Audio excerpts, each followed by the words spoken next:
এই স্নিগ্ধ সকালে শুভেচ্ছা জানাচ্ছি। বন্ধুরা, আমি সেলিম শেখ। আমার আজকের গন্তব্য ভারতবর্ষ তথা গোটা এশিয়া মহাদেশের অন্যতম বৃহত্তম এইচপিসিএল পাওয়ার প্ল্যান্ট, যেখান থেকে মূলত এইচপি গ্যাস রিফিলিং করা হয়। তাহলে চলুন সেই বিখ্যাত শিল্পনগরী পানাগড় থেকে ঘুরে আসা যাক। বাড়ির নিকটবর্তী মহন্দাপাড়া অটো স্ট্যান্ডে চলে এলাম সকাল 6:30 মহন্দাপাড়া রোড দিয়ে পশ্চিমবঙ্গের বিভিন্ন রুটের বেসরকারি বাস চলে সরকারি বাসও। যেহেতু আমি এখন মাত্র 8 কিলোমিটার যাব, তাই বাসের অপেক্ষায় না থেকে চেপে বসলাম অটোতে। ভাড়া মাত্র 15 রুপি। চলুন যেতে যেতে নতুন অভিজ্ঞতা তুলে ধরবো আপনাদের সামনে। প্রিয় দর্শক, অটোতে চেপে আমার প্রথম গন্তব্য ছিল জঙ্গিপুর সংলগ্ন এলাকা ব্যাগ হাউস। কারণ সেই ব্যাগ হাউসেই আমার জন্য অপেক্ষারত আমার সহযোগী প্রিয় গোলাপ ভাই।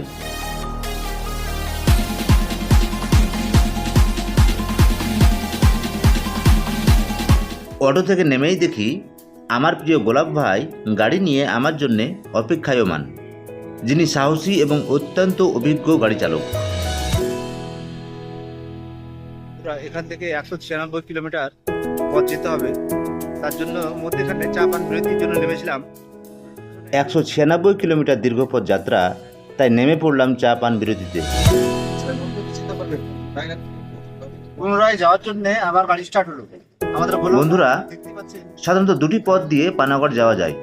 একটি 60 নম্বর জাতীয় সড়ক ও অন্যটি চেকপোস্ট হয়ে বাদশাহী হাইওয়ে ধরে। তবে আপনাদের জানিয়ে রাখি, বাদশাহী রোড হয়ে কিন্নাহার বোলপুর দিয়ে যাত্রা করলে আপনার সময় ও পথ কিছুটা সেভ হবে।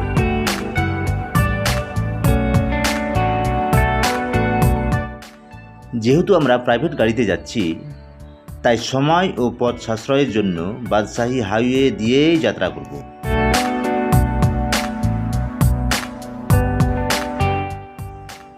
অবিরাম গাড়ি চলতে চলতে চলে এলাম কিন্নাহার। বন্ধুরা, কিন্নাহার এলেই একটা নাম চোখে ভেসে ওঠে। তিনি হলেন প্রাক্তন রাষ্ট্রপতি প্রণব মুখার্জি। তিনি এই কিন্নাহারেরই বাসিন্দা ছিলেন।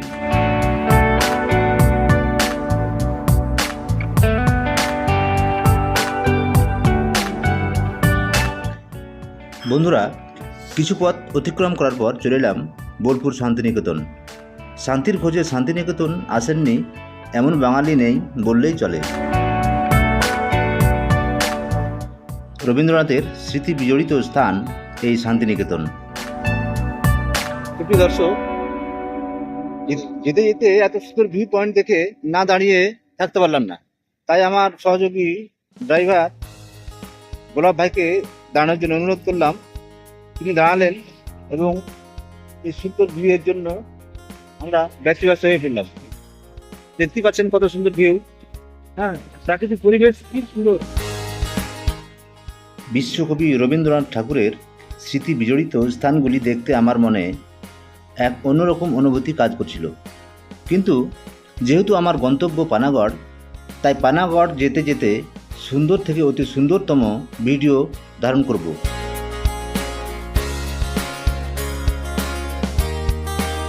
বন্ধুরা, এই সেই ইলামবাজারের জঙ্গল, বিরাট প্রাকৃতিক পরিবেশ দেখলে আপনার সুস্থ হয়ে যাবে। ভাষা নেই। শান্তিনিকেতন ছেড়ে কিছু পথ গেলেই প্রকৃতির এক আশ্চর্য রূপ আপনার চোখকে আকর্ষিত করে তুলবে।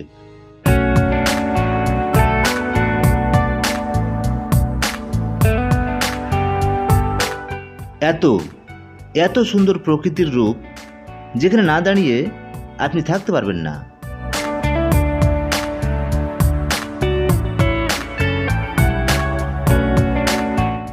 বন্ধুরা, একটা কথা ভাবুন তো, পৃথিবীর আমরা সর্বশ্রেষ্ঠ জীব, কিন্তু সকালের খবরের কাগজে দৃষ্টিনন্দন করলেই দেখতে পাই চারিদিকে হানাহানি, এক দেশের সাথে আর এক দেশের যুদ্ধ, যুদ্ধ আর যুদ্ধ।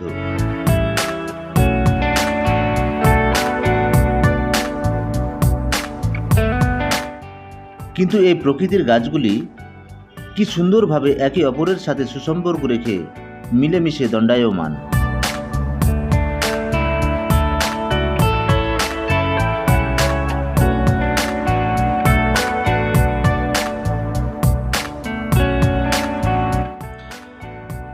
আমরা পৃথিবীর সর্বশ্রেষ্ঠ জীব মানুষ। আমরা হানাহানি, গোষ্ঠীদ্বন্দ্ব, যুদ্ধ চাই না। আমরা শান্তি চাই। আমরা চাই তাদের মতো করে একে অপরের সাথে মিলেমিশে থাকতে।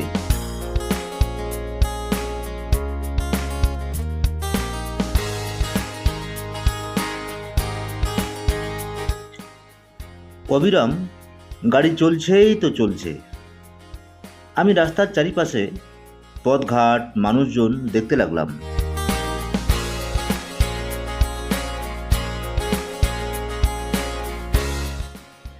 চলতে চলতে লক্ষ্য করলাম আমাদের জঙ্গিপুরের এলাকা আর এই এলাকা একেবারেই ভিন্ন রকম।